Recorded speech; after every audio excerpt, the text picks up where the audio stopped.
स्वागत है आपका वयस्क बाइबल अध्ययन में। इस सप्ताह हम पाठ 4 पढ़ेंगे, जनवरी 18 से 24 के लिए। शीर्षक है परमेश्वर उत्साही और दयालु है। साबत दोपहर इस सप्ताह के अध्ययन के लिए पढ़े भजन 103 का 13, यशायाह 49 का 15, होशे 11 का 1 से 9, मत्ती 23 का 37, दूसरा कुरिन्थियों 11 का 2, पहला कुरिन्थियों 13 का 4 से 8। याद वचन लिया गया है यशायाह 49 का 15 से। क्या यह हो सकता है कि कोई माता अपने दूध पीते बच्चों को भूल जाए और अपने जन्माए हुए लड़के पर दया ना करे? हाँ, वह तो भूल सकती है, परंतु मैं तुझे नहीं भूल सकता। भावनाओं को अक्सर अवांछनीय और स्थगित करने योग्य के रूप में देखा जाता है। कुछ लोगों के लिए भावनाएं आंतरिक रूप से तर्कहीन होती है और इस प्रकार अच्छे पुरुष या महिला को भावनात्मक रूप में वर्णित नहीं किया जा सकता। कुछ प्राचीन यूनानी दर्शन में तर्क संगत व्यक्ति का विचार, जो कि ज्यादातर या तो भावनाओं के प्रति अप्रभावित है या जो असंवेदनशील कारण के माध्यम से अपने भावनाओं पर शासन करता है, को आदर्श के रूप में महत्व दिया जाता है। हाँ, बेलगाम भावनाएं समस्याग्रस्त हो सकती है। हालांकि परमेश्वर ने लोगों को भावनाओं की क्षमता के साथ बनाया है और परमेश्वर स्वयं को गहन भावनाओं का अनुभव करने वाले के रूप में पूरे पवित्र शास्त्र में दर्शाया है। यदि परमेश्वर गहरी भावनाओं का अनुभव कर सकता है, जैसा कि बाइबल लगातार चित्रित करती है, तो भावनाएं आंतरिक रूप से बुरी या तर्कहीन नहीं हो सकती, क्योंकि बाइबल का परमेश्वर पूरी तरह से भला है और उसके पास पूर्ण ज्ञान है। वास्तव में इस एहसास से सुंदर सत्य प्राप्त होते हैं कि हमारे लिए परमेश्वर का प्रेम एक गहरा भावनात्मक प्रेम है, लेकिन हमेशा इस चेतावनी के साथ कि यद्यपि परमेश्वर का प्रेम भावनात्मक या अन्यथा परिपूर्ण है, इसे समान नहीं माना जाना चाहिए। भावनाएं मनुष्य द्वारा अनुभव की जाती है। रविवार जनवरी 19 के लिए शीर्षक है माँ के प्रेम से भी बढ़कर। शायद मानव अनुभव में सबसे बड़ा प्रेम एक बच्चे के लिए माता पिता का प्रेम है। बाइबल अक्सर लोगों के लिए परमेश्वर की अद्भुत करुणा को चित्रित करने के लिए माता पिता बच्चे के रिश्ते की कल्पना का उपयोग करती है। इस बात पर जोर देती है कि परमेश्वर की करुणा उसी भावना से सबसे गहरी और सबसे सुंदर मानवीय अभिव्यक्ति से भी कहीं अधिक बड़ी है। भजन 103 का 13, यशायाह 49 का 15 और यिर्मयाह 31 का 20 पढ़े। ये चित्रण परमेश्वर की करुणा की प्रकृति और गहराई के बारे में क्या बताते हैं? इन पदों के अनुसार परमेश्वर हमसे अपने प्यारे बच्चों की तरह व्यवहार करता है। हमें एक अच्छे पिता की तरह प्यार करता है और माँ अपने बच्चों को जैसा प्रेम करती है, वैसा ही प्रेम परमेश्वर हमसे करता है। फिर भी जैसा कि यशायाह 49 का 15 बताता है, यहाँ तक कि एक मानव माँ भी अपने दूध पीते बच्चे को भूल सकती है या अपनी कोख के बेटे पर दया नहीं कर सकती, लेकिन परमेश्वर अपने बच्चों को कभी नहीं भूलता है और उसकी करुणा कभी कम नहीं होती है। विलाप गीत 3 का 22। विशेष रूप से इब्रानी शब्द रहम का उपयोग यहाँ करुणा के लिए और कई अन्य पदों में परमेश्वर के प्रचुर दयालु प्रेम का वर्णन करने के लिए किया जाता है।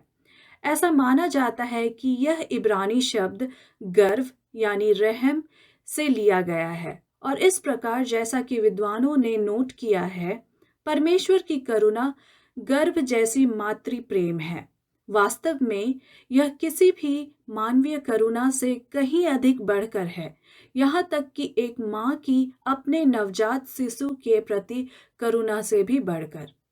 यिर्मयाह 31 का 20 के अनुसार परमेश्वर अपने वाचा के लोगों को अपने प्रिय पुत्र और सुखद बच्चे के रूप में देखता है। इस तथ्य के बावजूद कि वे अक्सर उसके खिलाफ विद्रोह करते थे और उसे दुखी करते थे, फिर भी परमेश्वर घोषणा करता है, मेरा दिल उसके लिए तरसता है और मैं निश्चित रूप से उस पर दया करूंगा। यहाँ अनुवादित दया शब्द ऊपर ईश्वरीय करुणा यानी रहम के लिए प्रयुक्त शब्द है। इसके अलावा वाक्यांश मेरा दिल तरसता है का शाब्दिक अनुवाद मेरा अंतर्मन विलाप करता है के रूप में किया जा सकता है। यह वर्णन ईश्वरीय भावना की गहरी गूढ़ भाषा है, जो अपने लोगों के प्रति ईश्वर के दयालु प्रेम की गहन गहराई को दर्शाता है। यहाँ तक कि उनकी बेवफाई के बावजूद परमेश्वर अपने लोगों पर अपनी प्रचुर करुणा और दया प्रदान करना जारी रखता है और ऐसा सभी उचित अपेक्षाओं से परे करता है। हम में से कुछ लोगों के लिए यह समझना कि हमारे लिए परमेश्वर की करुणा एक प्यारे पिता या माँ के समान है बहुत ही सुखद है। हालांकि कुछ लोगों को संघर्ष करना पड़ सकता है क्योंकि उनके माता पिता प्यार करने वाले नहीं थे। परमेश्वर की करुणा उन पर और किन तरीकों से प्रकट हो सकती है। सोमवार जनवरी 20 के लिए शीर्षक है दिल दहला देने वाला प्यार। मानवता के प्रति परमेश्वर के करुणामय प्रेम की अतः गहराई होशे में प्रकट होती है। परमेश्वर ने भविष्यवक्ता होशे को आज्ञा दी थी, जाओ अपने लिए व्यभिचारी पत्नी और व्यभिचारी के बच्चों को ब्याह लो, क्योंकि इस देश ने यहोवा से दूर होकर बड़ा व्यभिचार किया है। होशे 1:2। होशे 11 में बाद में अपने लोगों के साथ परमेश्वर के रिश्ते को दर्शाया गया है, लेकिन अपने बच्चे के लिए एक प्यार करने वाले पिता के रूपक के साथ। होशे 11 का 1 से 9 पढ़े। इन पदों की कल्पना किस प्रकार परमेश्वर द्वारा अपने लोगों से प्रेम करने और उनकी देखभाल करने के तरीके को जीवंत बनाती है। अपने लोगों के प्रति परमेश्वर के प्रेम की तुलना एक बच्चे के प्रति माता पिता के कोमल स्नेह से की जाती है। पवित्र शास्त्र एक छोटे बच्चे को चलना सिखाने की कल्पना का उपयोग करता है। अपने प्यारे बच्चे को गोद में लेना, उपचार और जीविका प्रदान करना और अन्यथा अपने लोगों की कोमलता से देखभाल करते हैं। पवित्र शास्त्र यह भी बताता है कि परमेश्वर ने अपने लोगों को न्यायपूर्ण तरीके से उठाया, जैसा कोई अपने बेटे को गोद में उठाए रखता है। व्यवस्था विवरण 1:31। उसने अपने प्रेम और अपनी दया से उन्हें छुड़ाया और उन्हें उठा लिया और उन्हें प्राचीन काल तक अपने साथ रखा। यशायाह 63:9। परमेश्वर की अटूट विश्वसनीयता के विपरीत उसके लोग बार बार बेवफा थे। अंततः उन्होंने परमेश्वर को अपने से दूर कर दिया और स्वयं दंड के भागी हुए और उसे गहरा दुख पहुंचाया। परमेश्वर दयालु है, लेकिन कभी भी न्याय को नजरअंदाज नहीं करता। जैसा कि हम बाद के पाठ में देखेंगे, प्रेम और न्याय एक साथ चलते हैं। क्या आप कभी किसी बात को लेकर इतने परेशान हुए हैं कि आपके पेट में दर्द हुआ हो? यह उस प्रकार की कल्पना है जिसका उपयोग परमेश्वर की अपने लोगों के प्रति भावनाओं की गहराई के लिए किया जाता है। किसी के हृदय के पलटने और करुणा के प्रज्वलित होने की कल्पना गहरी भावनाओं की मुहावरेदार भाषा है, जिसका उपयोग परमेश्वर और मनुष्य दोनों के लिए किया जाता है। करुणा के प्रज्वलित होने यानी कमर की यह कल्पना सुलेमान से पहले आई 2 स्त्रियों के मामले में उपयोग की जाती है, जिनमें से प्रत्येक एक ही बच्चे को अपना होने का दावा करती है। जब सुलेमान ने शिशु को 2 टुकड़ों में काटने का आदेश दिया, यानी बच्चे को नुकसान पहुंचाने के इरादे से नहीं, तो इस कल्पना ने वास्तविक मां की भावनात्मक प्रतिक्रिया का वर्णन किया। पहला राजा 3:26, उत्पत्ति 43:30 से तुलना करें। जो कोई भी कभी माता पिता रहा है, वह जानता है कि पाठ किस बारे में बात कर रहा है। किसी अन्य सांसारिक प्रेम की तुलना नहीं की जा सकती। यह हमें हमारे प्रति परमेश्वर की प्रेम की वास्तविकता को समझने में कैसे मदद करता है और इस समझ से हमें क्या सांत्वना मिल सकता है और क्या मिलना चाहिए। सोमवार जनवरी 21 के लिए शीर्षक है यीशु की करुणा। नए नियम में पुराने नियम की तरह ही परमेश्वर की करुणा को चित्रित करने के लिए उसी प्रकार की कल्पना का उपयोग किया गया है। पौलुस पिता को दया के पिता और सब प्रकार की शांति का परमेश्वर के रूप में प्रस्तुत करता है। दूसरा कुरिन्थियों 1:3। इसके अलावा पौलुस इफिसियों 2:4 में समझाता है कि परमेश्वर दया का धनी है और मनुष्यों को अपने उस महान प्रेम के कारण जिससे उसने हमसे प्रेम किया छुटकारा देता है। विभिन्न दृष्टांतों में मसीह स्वयं पिता की करुणा को दर्शाने के लिए बार बार आंत संबंधी हृदय विदारक भावना के शब्दों का उपयोग करता है। मत्ती 18:27, लूका 10:33, लूका 15:20। और वही भाषा जो पुराने नियम और नए नियम में ईश्वरीय करुणा को दर्शाती है, संकटग्रस्त लोगों के प्रति यीशु की दयालु प्रतिक्रियाओं को चित्रित करने के लिए सुसमाचार में भी उपयोग की जाती है। मत्ती 9:36, मत्ती 14:14, मरकुस 1:41, मरकुस 6:34 और लूका 7:13 पढ़े। मत्ती 23:37 भी देखे। ये पद किस प्रकार इस बात पर प्रकाश डालते हैं कि यीशु मसीह लोगों की दुर्दशा से किस प्रकार प्रभावित हुआ था। सुसमाचार में बार बार कहा गया है कि मसीह को संकट में या जरूरतमंद लोगों द्वारा करुणा की ओर प्रेरित किया गया था और उसे न केवल दया महसूस हुई, उसने लोगों की जरूरतों को भी पूरा किया। और हाँ, यीशु ने भी अपने लोगों पर शोक व्यक्त किया। कोई कल्पना कर सकता है कि मसीह की आंखों में आंसू होंगे जब वह शहर को देख रहा होगा। कितनी ही बार मैंने चाहा कि जैसे मुर्गी अपने बच्चों को अपने पंखों के नीचे इकट्ठा करती है, वैसे ही मैं भी तेरे बालकों को इकट्ठा कर लूं, परंतु तुमने ना चाहा। मत्ती 23:37। यहाँ हम देखते हैं कि मसीह का विलाप पुराने नियम में परमेश्वर के चित्रण से काफी मेल खाता है। वास्तव में बाइबल के कई विद्वानों का कहना है कि अपने बच्चों की देखभाल करने वाली एक पक्षी की कल्पना केवल प्राचीन निकट पूर्व में देवत्व की कल्पना है।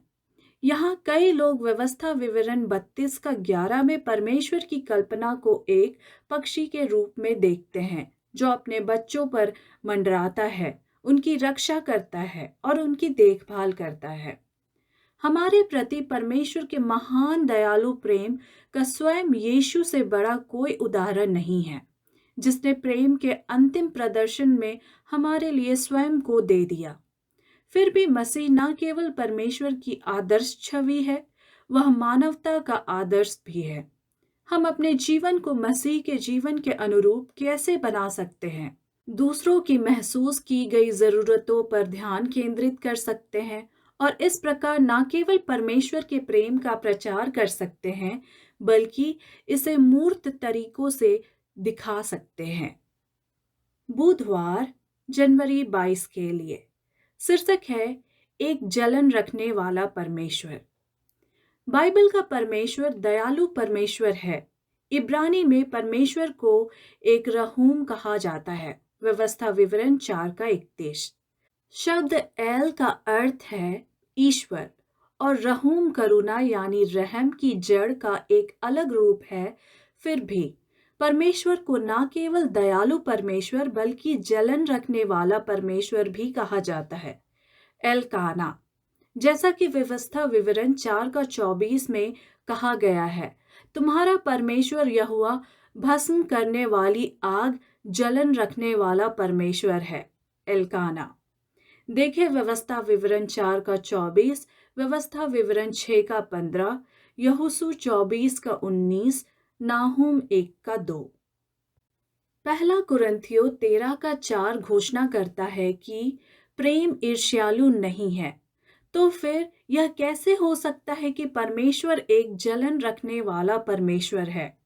दूसरा कुरिन्थियों 11:2 पढ़े और इस बात पर विचार करें कि बाइबल की संपूर्ण कहानियों में किस प्रकार परमेश्वर के लोग उसके प्रति विश्वासघाती थे। उदाहरण के लिए भजन 78 का 58 देखें।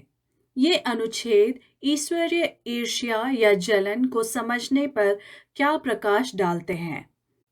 परमेश्वर की ईर्ष्या या जलन को अक्सर गलत समझा जाता है। यदि आप किसी को ईर्ष्यालु पति या पत्नी के रूप में प्रस्तुत करते हैं, तो संभवतः आपका अभिप्राय प्रशंसा के रूप में नहीं है। ईर्ष्या या जलन शब्द का अक्सर कई भाषाओं में नकारात्मक अर्थ होता है। हालांकि बाइबल में ईश्वरीय जलन का कोई नकारात्मक अर्थ नहीं है। यह एक प्रेमी पति का अपनी पत्नी के साथ अनन्य संबंध के लिए सच्चा जुनून है, जबकि एक प्रकार की ईर्ष्या या जलन है जो प्रेम के विरुद्ध है। पहला कुरिन्थियों 13:4, दूसरा कुरिन्थियों 11:2 के अनुसार एक अच्छी और धार्मिक जलन है। पौलुस इसे ईश्वरीय जलन के रूप में संदर्भित करता है। दूसरा कुरिन्थियों 11:2, ईश्वर की जलन केवल और हमेशा धार्मिक प्रकार की होती है और इसे अपने लोगों के लिए ईश्वर के भावुक प्रेम के रूप में बेहतर ढंग से कहा जा सकता है। अपने लोगों के प्रति ईश्वर का जुनून यानी काना उनके प्रति उसके गहन प्रेम से उत्पन्न होता है। ईश्वर अपने लोगों के साथ एक विशेष संबंध चाहता है, वह ही उनका परमेश्वर होगा। फिर भी परमेश्वर को अक्सर एक तिरस्कृत प्रेमी के रूप में चित्रित किया जाता है, जिसका प्रेम एक तरफा है। देखे होशे 1-3, यिर्मयाह 2:2, यिर्मयाह 3:1-12। इस प्रकार परमेश्वर की जलन या जुनून किसी भी आकारण नहीं होती है, बल्कि हमेशा बेवफाई और बुरे लोगों के प्रति उत्तरदायी होती है। ईश्वर की जलन या भावुक प्रेम में मानवीय ईर्ष्या के नकारात्मक अर्थों का अभाव है। यह कभी भी ईर्ष्यालु नहीं होता, बल्कि हमेशा अपने लोगों के साथ एक विशेष रिश्ते और उनकी भलाई के लिए उचित धार्मिक जुनून होता है।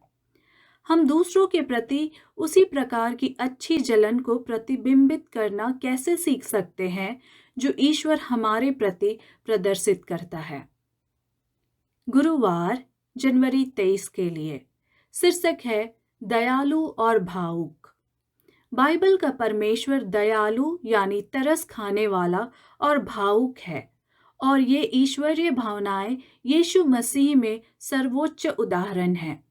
परमेश्वर सहानुभूतिपूर्ण है। यशायाह 63:9, इब्रानियों 4:15 से तुलना करे। अपने लोगों के दुखों से गहराई से प्रभावित है। न्याय 10:16, लूका 19:41, और सुनने, उत्तर देने और सांत्वना देने को तैयार है। यशायाह 49:10 और 15, मत्ती 14:14। पहला कुरिन्थियों 13:4-8 पढ़े। यह अनुच्छेद किस प्रकार हमें दूसरों के साथ हमारे संबंधों में परमेश्वर के दयालु और अद्भुत प्रेम को प्रतिबिंबित करने के लिए कहता है। हम ऐसे व्यक्तियों के साथ संबंध बनाना चाहते हैं जो पहला कुरिन्थियों 13:4-8 में वर्णित प्रेम का उदाहरण प्रस्तुत करते हो। लेकिन हम कितनी बार दूसरों के प्रति इस प्रकार का व्यक्ति बनने का प्रयास करते हैं। हम अपने आप को सहनशील और दयालु नहीं बना सकते। हम स्वयं को ईर्ष्यालु, अहंकारी, असभ्य या स्वार्थी नहीं होने दे सकते। हम अपने अंदर ऐसा प्यार नहीं जुटा सकते जो सब कुछ सह लेता है, सब कुछ मानता है, सब कुछ आशा करता है और कभी असफल नहीं होता। पहला कुरिन्थियों 13:7 और 8। ऐसे प्रेम को हमारे जीवन में केवल पवित्र आत्मा के फल के रूप में दर्शाया जा सकता है, और परमेश्वर की स्तुति करें कि पवित्र आत्मा उन लोगों के हृदयों में परमेश्वर का प्रेम उंडेलता है जो विश्वास के द्वारा मसीह यीशु में है। रोमियो 5:5। परमेश्वर की कृपा और पवित्र आत्मा की शक्ति से हम किन व्यवहारिक तरीकों से परमेश्वर के गहन भावनात्मक लेकिन हमेशा पूर्ण रूप से धार्मिक और तर्क संगत प्रेम का जवाब दे सकते हैं और उसे प्रतिबिंबित कर सकते हैं। सबसे पहले एकमात्र उचित प्रतिक्रिया उस परमेश्वर की उपासना करना है जो प्रेम है। दूसरा, हमें सक्रिय रूप से दूसरों के प्रति करुणा और परोपकारी प्रेम दिखाकर परमेश्वर के प्रेम का जवाब देना चाहिए। हमें केवल अपने मसीही धर्म में ही सांत्वना नहीं देनी चाहिए, बल्कि दूसरों को सांत्वना देने के लिए प्रेरित होना चाहिए। अंततः हमें यह जान लेना चाहिए कि हम अपना हृदय नहीं बदल सकते, लेकिन केवल परमेश्वर ही ऐसा कर सकता है। तो आइए हम परमेश्वर से प्रार्थना करें कि वह हमें उसके लिए और दूसरों के लिए एक नया दिल दे, एक शुद्ध और पवित्र करने वाला प्यार जो अच्छाइयों को ऊपर उठाता है और भीतर से गंदगी को दूर करता है। आए हमारी प्रार्थना है, और प्रभु ऐसा करे कि जैसा हम तुमसे प्रेम रखते हैं वैसा ही तुम्हारा प्रेम भी आपस में और सब मनुष्यों के साथ बढ़े और उन्नति करता जाए, ताकि वह तुम्हारे मनों को ऐसा स्थिर करे कि जब हमारा प्रभु यीशु अपने सब पवित्र लोगों के साथ आए तो वे हमारे परमेश्वर और पिता के सामने पवित्रता में निर्दोष ठहरे। पहला थिस्सलुनीकियों 3:12 और 13। इस प्रकार के प्रेम को प्रकट करने के लिए स्वयं की मृत्यु और हमारे स्वाभाविक हृदयों के स्वार्थ और भ्रष्टाचार की मृत्यु ही एकमात्र तरीका क्यों है? इस मृत्यु को स्वयं मरने में सक्षम होने के लिए हम क्या विकल्प चुन सकते हैं? शुक्रवार जनवरी 24 के लिए अतिरिक्त विचार Ellen G White the Beatitudes, page 6 से 44। Thoughts from the mount of blessings में पढ़े। जिन लोगों को अपनी गहरी आत्मा की गरीबी का एहसास है, जो महसूस करते हैं कि उनमें कुछ भी अच्छा नहीं है, वे यीशु की ओर देखकर धार्मिकता और ताकत पा सकते हैं। वह कहता है, हे सब परिश्रम करने वालों और बोझ से दबे हुए लोगों, मेरे पास आओ। मत्ती 11:28। वह आपसे कहता है कि आप अपनी गरीबी को उसकी कृपा के धन से बदल दे। हम परमेश्वर के प्रेम के योग्य नहीं हैं, लेकिन मसीह हमारा जमानत योग्य है और उन सभी को बचाने में प्रचुरता से सक्षम है जो उसके पास आएंगे। आपका पिछला अनुभव चाहे जो भी रहा हो, आपकी वर्तमान परिस्थितियां चाहे कितनी भी हतोत्साहित करने वाली क्यों ना हो, यदि आप यीशु के पास वैसे ही आएंगे जैसे आप कमजोर, असहाय और निराश है, तो हमारा दयालु उद्धारकर्ता आपसे मिलने को बेताब है और आपके चारों ओर अपनी बाहें फैला देगा। प्रेम का और उसकी धार्मिकता का वस्त्र आपको देगा।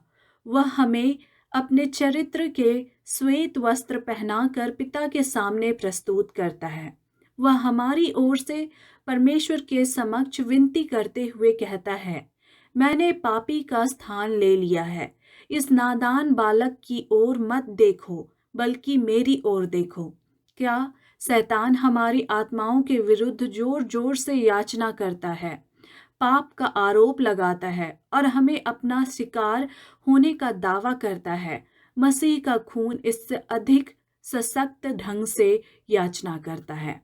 Elon G White, thoughts from the mount of blessings, प्रीस्ट 8 और 9। चर्चागत प्रश्न। पहला, देखिए ऊपर दी गई प्रेरणा में क्या कहा गया है। किस प्रकार हम पिता के सामने प्रस्तुत किए जाते हैं। यीशु का धन्यवाद हो। वह हमें अपने चरित्र के सफेद पोशाक पहनाकर पिता के सामने प्रस्तुत करता है। इससे कोई फर्क नहीं पड़ता कि हम अपनी गलतियों और कमियों के कारण कभी कभी कितने निराश हो जाते हैं, या कितनी बार हम दूसरों के सामने उस तरह के प्यार को प्रतिबिंबित नहीं करते हैं जो परमेश्वर ने हम पर उंडेला है। हमें हमेशा इस अद्भुत समाचार पर वापस क्यों आना चाहिए कि पिता द्वारा हमें स्वीकार कर लिया गया है, क्योंकि यीशु हमें अपने चरित्र के श्वेत वस्त्र पहनाकर पिता के सामने प्रस्तुत करता है।